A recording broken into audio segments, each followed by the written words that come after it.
Hello and welcome to the Business Spotlight interview series. I'm your host Sonali Nigam, and today I'm joined by Ian Bradbeer, MD at Badgemaster. Hi, Ian. Thank you so much for joining us.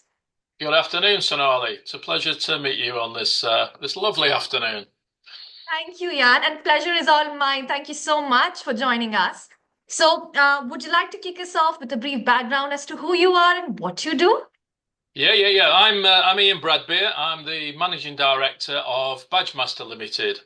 I've been the managing director since 2017. Been brought into the business to modernise the business and to achieve some business growth over that time period. Um, we have a great brand here. Thank you so much, Ian. We've been talking about you before the interview, and correct me if I'm wrong. So 30 years in the business that you've had been. So what do you attribute your growth to? We have a great brand. We manufacture a great product here. We got a great team, and we're very focused on what we do, which is name badges. We are focused on the customer. We are actually your first name and badges. That's our strap line. So we are the UK's leading manufacturer of name badges, which is staff name badges, personalised name badges, reusable name badges. We supply many businesses, literally thousands of businesses across the UK and some worldwide now. Wow. Businesses use name badges from Badgemaster. We supply customer-facing staff in all types of business, NHS, care homes, travel industry, airlines, travel companies as hospitality, leisure, gyms, supermarkets, opticians. Yeah, we've got some fabulous customers. We've got famous, prestigious brands that we supply. And amongst our clientele, of course, we have the royal warrant to supply His Majesty the King with Mhm. bespoke staff name badges. We've held the royal warrant since 2006, and last month we were absolutely delighted and honoured to receive the news that we've been awarded the warrant to supply His Majesty the King. Wow, that is just wonderful. This literally takes me to my next question, which is what would you say are biggest learning as an owner of the business running successfully? Biggest learnings. I mean, for me, I enjoy the role of managing director because of the variety it sort of gives me, sort of dipping into different departments and different skill sets. Um, I think one of the biggest misconceptions about running a business is that it's easy. It is a very lonely place at times. You're constantly on the go. Your brain is analyzing so many things simultaneously.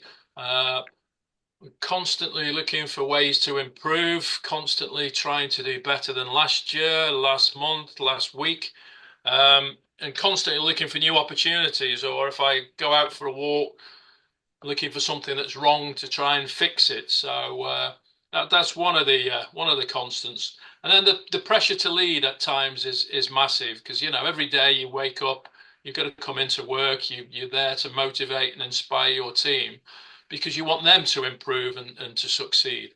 Um, it's a sort of 24/7 job. Takes a lot of energy, a lot of mental energy. Um, you need to be ambitious. You need drive, passion, and resilience. I mean, the through COVID, obviously, resilience was absolutely vital to get us through that period. But I tell you what, I much prefer to be at the top. The view's so much better. Right. Ian, thank you so much for answering that. And you've talked about an important aspect, which is team, the team that works for you, and how much you need to, take control of them and ensure they're on the right path. So this brings me to my next question. So, what qualities do you look for in employees when you hire them, and how do you foster a positive and a productive work environment? Um, I'm always looking for people who've got drive and ambition, enthusiasm for their work. We Mm-hmm. want people with energy. We obviously want people who've got the skills to do the job. As far as my team goes, my direct reports, I always prefer people that can actually do the job. I don't want to be having to tell people what to do all the time. Mm-hmm. My personal style is to encourage, to facilitate. I believe I've got an open style of management. I want people to communicate, share ideas, and where they can make an active contribution to the business. And you want people to implement and to drive change, to challenge the status quo. I don't want to be telling them what to do all the time. And Mm-hmm. one particular quality in our business is we need people that can spell. Obviously, we need Yeah. people that can look at a name badge and make sure that the name's been spelt correctly and the job title's been spelt correctly. So, whilst we've got IT and AI to do all those kind of things for us, I really need people to be able to keep a watchful eye on the job descriptions we're putting on those name badges.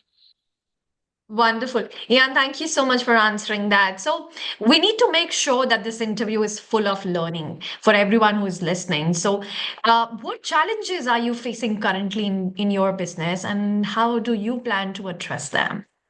Um, Biggest challenge we've got at the moment is cost pressures.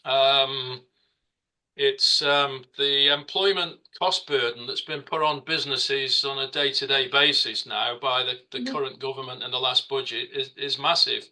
We've got the minimum wage increases, the national insurance contribution increases, the new employment rights bill that's coming in. That there really is very little incentive from that last budget to be employing people, and the cost burden on SMEs and even on our customers across the way.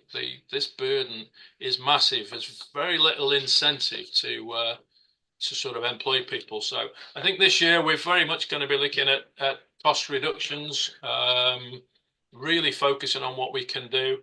I Mm-hmm. suppose the incentive to do anything that's been laid down by the government is to automate and to drive cost out of the business by automation.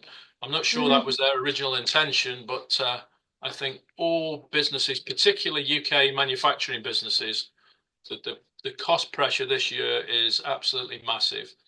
Mm-hmm.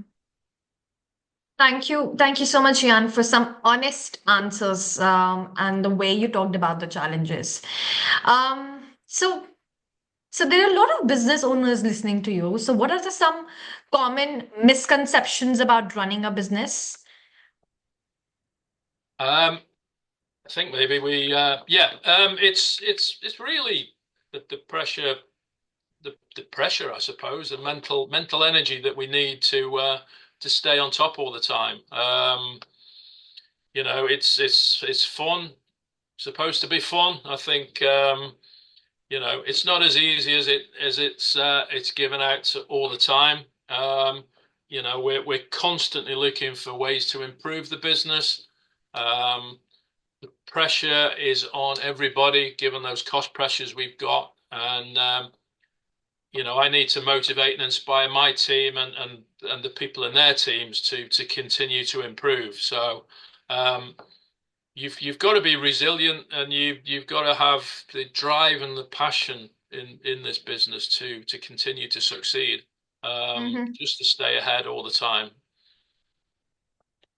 Thank you so much, Ian. We've talked about various aspects of the business and touched base on really important areas. And this brings me to my next question, which is about the personal life. So, how do you balance your personal life with the demands of running a business? That's a challenge in itself, yes. I think over the years I've learned to try and separate sort of work from family life. So weekends are very precious in terms of being able to switch off, because sort of Monday to Friday is 24/7. The brain is constantly on the go with work challenges and things to do. Mm-hmm. Um, I look back now, both my kids are they're over 30 now, grown up, doing very well for themselves. But I think, being able to get to this, I go back to the school days and being able to get to the school plays, the concerts, the football matches, the netball, just to be able to take the time out and make sure you don't miss those opportunities. Life's not a rehearsal. So, I'd encourage everybody to make sure they take the time out to capture those family moments along the way because we're a long time not here. Oh my God. I got the headline for the podcast. I was numb for a minute, but then thank you so much. And I like the way, Young, that you said weekends are precious. So that is quite inspirational in the way that how you differentiate between the working days and weekends. So can I quickly ask, Jan, is there any last minute tip or maybe a golden nugget that you would like to share with the audience before we wrap up? Um, I think every day is a school day. So, we are constantly learning new things every day. And even now, my elderly years, um, there's something new I probably take every day. And, external factors are changing constantly. And the challenge as business leaders is to keep abreast of those changes. Changes in technology are so fast these days. 10 years ago, we hadn't heard about search engine optimization and, all those things, learning that as a sort of black art to try and, we've got to learn how to stay in the attention span of our customers, whether our customers are on LinkedIn, they're on Facebook, at what point do they, will we be on TikTok and all these new Mhm. challenges that we have to keep abreast of. So constant change. The biggest change, I think, is people are always changing themselves, and so helping the team to adapt, as they change in their lives and go through various changes. And I think the paradox in business is that we continue to be successful because of inertia, yet we're always driving for change. And getting that balance right, and we have to do everything we can to stay ahead of the competition, and the competition are the people that, that's what pushes us all the time. And we just have to be better than the competition. And we have to be the best at what we do. So, that's what we're trying to instill here at Badgemaster. And we believe we do that day in, day out. We make some great products for some fantastic customers, around the UK and around the world. Yeah, and thank you so, so much. That is quite amazing to hear from you.